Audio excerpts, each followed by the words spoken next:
आपको आश्चर्य होगा, मैं फिर कह रहा हूं, मैं तथ्यों की बात करूंगा, रिसर्च की बात करूंगा, भावनाओं की बात नहीं करूंगा।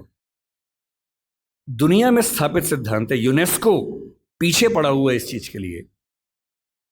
दुनिया में स्थापित सिद्धांत है कि कोई भी बच्चा दुनिया का जितनी आसानी से अपनी भाषा में सीख सकता है, दूसरी भाषा में सीख ही नहीं सकता।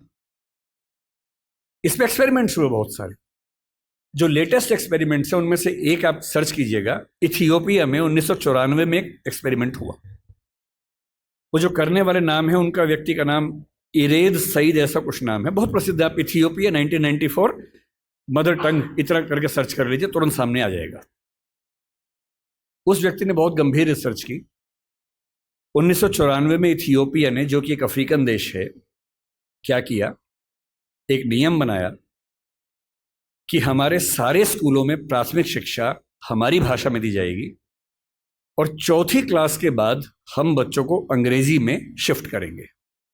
दो ऑप्शन थे, एक है कि बचपन से अंग्रेजी पढ़ाएं, एक चौथी क्लास के बाद अंग्रेजी में शिफ्ट कर दें, क्योंकि उच्च शिक्षा के मामले में अंग्रेजी ज्यादा कारगर भाषा थी, वहां भी थी, यहां भी थी, आज भी है कई मामलों में। इतना ही चेंज किया कि नर्सरी से नहीं पढ़ाएंगे, चौथी क्लास तक पढ़ाएंगे अपनी भाषा में, अंग्रेजी भी हल्का फुल्का सिखाते रहेंगे, और जब अंग्रेजी में एक ठीक ठाक स्तर आ जाएगा फिर मीडियम चेंज कर देंगे। वो रिसर्च आज की दुनिया में एजुकेशन साइंस की सबसे प्रामाणिक रिसर्च मानी जाती है, और वो साबित करती है कि बच्चों की अटेंडेंस बढ़ने से लेकर, बच्चों की समझदारी बढ़ने से लेकर, बच्चों की जिज्ञासा बढ़ने से, बच्चों की पढ़ाई में रुचि बढ़ने से लेकर, और बच्चों की अपने परिवार, अपने समाज, अपनी संस्कृति के साथ लगाव बढ़ने के स्तर तक, हर मामले में मातृभाषा में पढ़ाई करने से बेहतर स्थितियां बनी। मैं फिर कह रहा हूं, ये बात हिंदी की नहीं है, ये मराठी की भी है, तेलुगु की भी है, तमिल की भी है। मुझे दया आती है उन बच्चों पर जिनमें मेरा बच्चा भी शामिल है। मैं भी उसी समाज की पैदाइश हूं, उसी समाज के दबाव मुझ पर भी काम करते हैं, और ये रिसर्च मैंने संयोग से अपने बच्चे के प्राथमिक शिक्षा के बाद पढ़ी, पहले पढ़ी होती तब भी मैं क्या करता, दिल्ली में आपको एक भी अच्छा स्कूल मिलेगा ही नहीं जो मातृभाषा में पढ़ाता हो। एक ऐसा माहौल है, मुझे दया आती है उन बच्चों पर। वो घर में जब 9-10 महीने के होते हैं या 3 साल के जब होते हैं, तब वो स्कूल जाना शुरू करते हैं। 2.5 साल का बच्चा अपनी भाषा में कॉम्प्लेक्स सेंटेंसेस बनाना सीख जाता है अपने आप, बिना एक शब्द भी पढ़े लिखे। आप घरों में देखिए छोटे बच्चों को, अच्छे से वाक्य बोलेंगे, और 2.5 साल का बच्चा तो नए वाक्य बनाने लगता है, वो भी जटिल वाक्य, सरल वाक्य नहीं। उस बच्चे की इतनी गहरी पकड़ एक भाषा में हो चुकी है, एक भी दिन स्कूल नहीं गया है। और इसलिए मातृभाषा का अध्यापन जब स्कूल में होता है, टीचर को पता होता है कि बच्चे को भाषा पहले से आती है, इसे दुरुस्त करना है, सिखाना नहीं है जीरो से। और वो बच्चा बड़े अच्छे मूड से स्कूल गया, उसे मम्मी को टाटा किया, स्कूल जाके पता लगा टाटा नहीं बोलना, बाय बोलना है। उसकी दुनिया खिसक जाती है उसके पैर के नीचे से। वहां उसे पता लगता है कि भिंडी नहीं है, ये लेडी फिंगर है, तुम जो लाए हो वो आलू नहीं है, पोटैटो है, रोटी नहीं है, ब्रेड है। ठीक है ना, ब्रेड तो वो होती है नहीं, वो सब ब्रेड्स होती हैं। समोसा है ही नहीं इंग्लिश में, उसको पता लगा कि होता ही नहीं है तो। और वो बेचारा एक अजीब सी कश्मकश में है।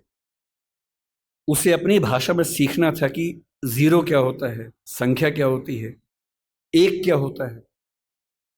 उसे अपनी भाषा में सीखना था कि सरकार क्या होती है, दुनिया क्या होती है, चलती कैसे है।